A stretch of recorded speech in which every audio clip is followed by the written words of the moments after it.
I wanted to take a moment today to do a little bit of a rant on something that's been bothering me ever since we've been discussing the topic of open carry being banned in California. Now, it's not going to be anything to do with actual open carry or the open carry versus concealed carry. It's not that. That's been beaten to death, and there's still a ton that can be said on it, but this is not what this is about. What this is about is the mentality behind the anti-gun argument.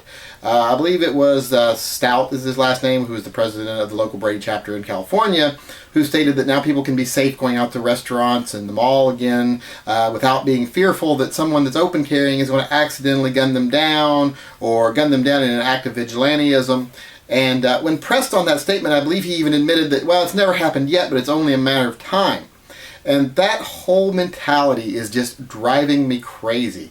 It's the mentality of special interest groups where they pretend like just because they present a side of the argument just as gregariously and as outgoingly, as feverishly as another side, that they're somehow equally valid arguments. So it's just this false premise that this arguing that a hypothetical negative is somehow equal to a mathematical and actual positive is just infuriating to me. It's just the most flagrant form of false math and illogical thinking that I've ever seen, and I see it all the time.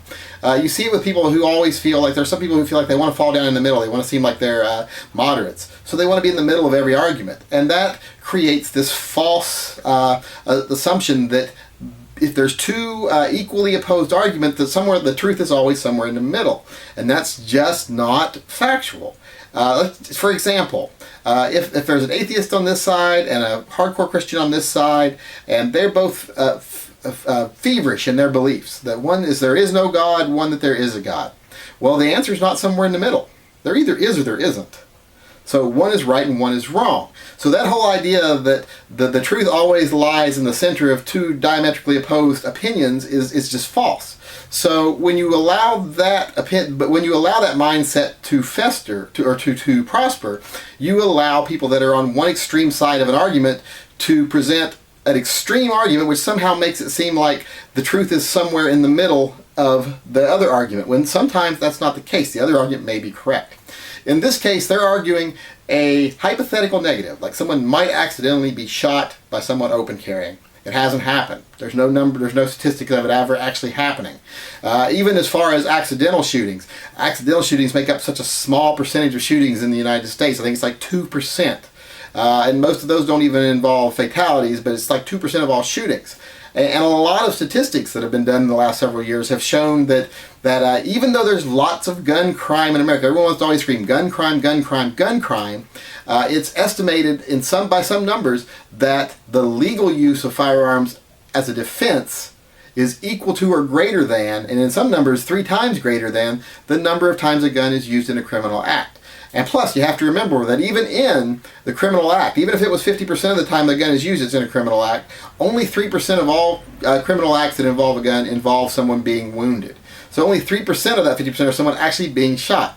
So there you have like a 1.5% chance of all, like if you gave it equal legal gun defenses and illegal gun uses, if you treated them as if they were equal, well, you only still end up with 1.5% of the people that are injured by the illegal use of a gun. You still have 50% of the people that used their gun to defend themselves and escaped injury. And you have to remember that the vast majority of gun uses for self-defense do not involve firing the gun, so no one's injured in those cases either. So what you're doing when you say something like, it's only a matter of time before someone injures someone open carrying, is you're saying that hypothetical chance of someone being harmed is equal to or greater than all these thousands and thousands, like 650,000 people that successfully defended themselves with a firearm last year. And that's a small number. Some estimated as 2.5 million people successfully defend themselves with a firearm, because most successful firearm defenses go unreported or are not reported as a firearm offense, because no one is actually shot. So, even if you take the small number, the 650,000 people that successfully defended themselves with a firearm, you're somehow treating this hypothetical situation that someone might be injured by open carrying as if it is an equal argument to the 650,000 people who defended themselves with a firearm successfully. And to me, that is the most illogical stance you can take. How are those two things equal? In any way. How are they equal? How do they even deserve to be spoken in the same breath as if they are somehow both equally valid arguments? They are not. You cannot use hypotheticals in a mathematical equation. You can use unknowns, but you can't use hypotheticals. So, because if it's a hypothetical, you're never going to have a true outcome because it can be anything. So it just angers me when you see people use this faulty math and they want to talk about the dangers of untrained gunmen. This hypothetical danger of untrained gunmen. Well, if it's the untrained part that bothers you so much, well, make training with firearm part of high school education.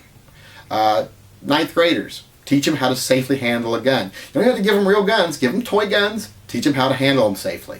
How can anyone be opposed to their child learning to be safe around a firearm? Because even if you're horribly opposed to firearms and you don't want them in your family, I would still want my child to know how to be safe if he found one or saw one or came into contact with one. So I would never be opposed to my child being given the tools to defend himself, even if it was something that I oppose. So if that is a big problem, then make training part of high school. And then everyone who gets out of high school, which is the majority of people graduate high school, or at least make it to the 9th grade. So if they make it to the 9th grade and they get trained in it, then you're not having the problem of all these untrained people carrying sidearms. Or make it to where all states shall issue on concealed carry, if that bothers you so much. But they don't want to have that. They just want to have guns banned, period. But getting back to my original argument, this whole idea that you can treat a hypothetical with equal value to an actual statistical proven fact, and that is that guns save more people than they injure every year by a huge margin.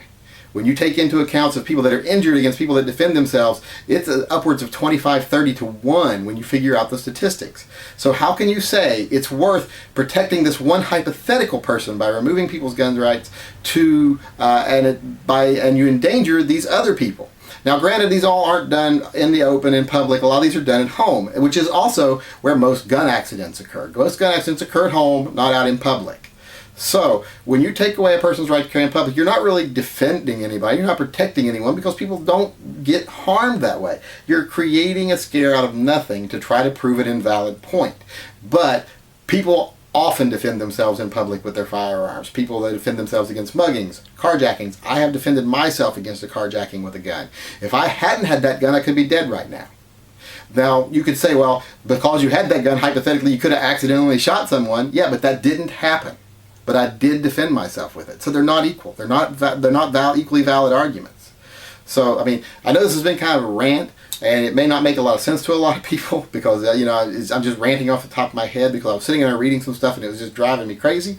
The way these arguments come forward with no factual basis to them, and they're treated like they should be taken with equal consideration as true statistical arguments. And some people will just throw away the true statistics altogether and just argue their emotional standpoint. But even the ones that are trying to pretend like they're being logical about it are trying to pretend that their hypotheticals are equal with the actuals, and that way they're trying to give themselves ground, and that's just not true.